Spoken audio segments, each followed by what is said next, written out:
بسم اللہ الرحمن الرحیم۔ 4 سید لڑکیوں کا سچا واقعہ، سبق آموز واقعہ، اسلامک سٹوری۔ حضرت ربیع بن سلیمان رحمۃ اللہ علیہ کہتی ہیں کہ میں حج کے لیے جا رہا تھا، میرے ساتھ میرے ساتھی بھی تھے۔ جب ہم کوفہ پہنچے تو میں وہاں ضروریات سامان خریدنے کے لیے بازار میں گھوم رہا تھا۔ ایک ویران جگہ میں خچر مرا ہوا تھا اور ایک عورت جس کے کپڑے بہت پرانے بوسیدہ تھے، وہ چاقو لیے گوشت کے ٹکڑے کاٹ کاٹ کر ایک زنبیل میں رکھ رہی تھی۔ مجھے خیال ہوا کہ یہ مردار گوشت لی جا رہی ہے، اس پر سکوت ہرگز نہ کرنا چاہیے، شاید یہ عورت لوگوں کو یہی پکا کر کھلاتی ہے۔ سو میں چپکے سے اس کے پیچھے ہو لیا، اس طرح کہ وہ مجھے نہ دیکھے۔ جب میں نے ان کا دروازہ کھٹکایا اور اندر سے دروازہ کھولا گیا اور گھر میں 4 لڑکیاں نظر آئیں جن کے چہرے سے بدحالی اور مصیبت کے آثار ظاہر ہو رہے تھے، وہ عورت اندر آ گئی اور زنبیل ان لڑکیوں کے سامنے رکھ دی۔ میں کواڑوں کی درزوں سے جھانک رہا تھا، میں نے دیکھا اندر سے گھر برباد اور خالی ہے۔ اس عورت نے روتے ہوئے لڑکیوں سے کہا کہ اس کو پکا لو اور اللہ کا شکر ادا کرو۔ وہ لڑکیاں گوشت کاٹ کاٹ کر اس کو آگ پر بھوننے لگی۔ مجھے بہت تنگی ہوئی، میں نے باہر سے آواز دی، اے اللہ کی بندی، اللہ کے واسطے اس کو نہ کھاؤ۔ وہ کہنے لگی، تو کون ہے؟ میں نے کہا کہ میں ایک پردیسی آدمی ہوں۔ اس نے جواب دیا کہ تو ہم سے کیا چاہتا ہے؟ 3 سال سے ہمارا کوئی معین نہ مددگار ہے، تو کیا چاہتا ہے تو؟ میں نے کہا کہ مجوسیوں کے ایک فرقہ کے سوا مردار کا کھانا کسی مذہب پر جائز نہیں۔ وہ کہنے لگی کہ ہم خاندان نبوت کے شریف سید ہیں۔ ان لڑکیوں کا باپ بڑا شریف تھا، وہ اپنے ہی جیسیوں سے ان کا نکاح کرنا چاہتا تھا۔ نوبت نہ آئی، اس کا انتقال ہو گیا۔ جو ترکہ اس نے چھوڑا تھا وہ ختم ہو گیا۔ ہمیں معلوم ہے کہ مردار کھانا جائز نہیں ہے، لیکن اضطرار میں جائز ہوتا ہے۔ ہمارا 4 دن کا فاقہ ہے۔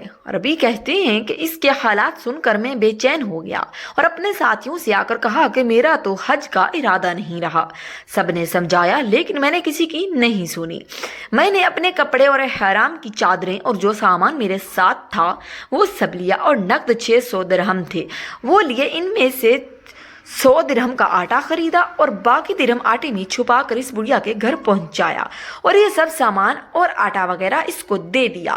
اس نے اللہ کا شکر ادا کیا اور کہنے لگی، اے ابن سلیمان، اللہ تیرے اگلے پچھلے گناہ معاف کرے اور تجھے حج کا ثواب عطا کرے اور اپنی جنت میں تجھے جگہ عطا فرمائے اور ایسا بدل عطا فرمائے جو تجھے بھی ظاہر ہو جائے۔ ربیع کہتے ہیں حج کا قافلہ روانہ ہو گیا۔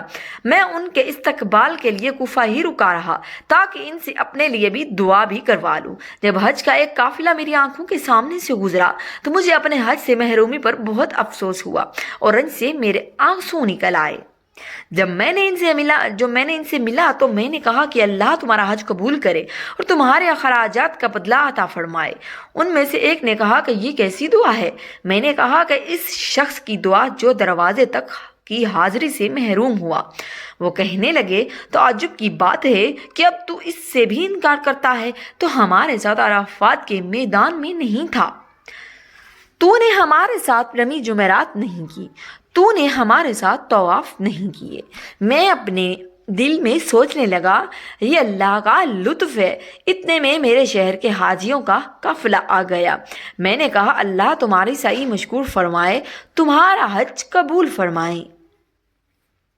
ایک شخص کہنے لگا، تو ہمارے ساتھ عرفات پر نہیں تھا، رمی جمعرات نہیں کی، تو ہمارے ساتھ تھا اور اب انکار کر رہا ہے۔ ان میں سے ایک شخص آگے بڑھا اور کہنے لگا کہ بھائی، انکار کیوں کرتے ہو؟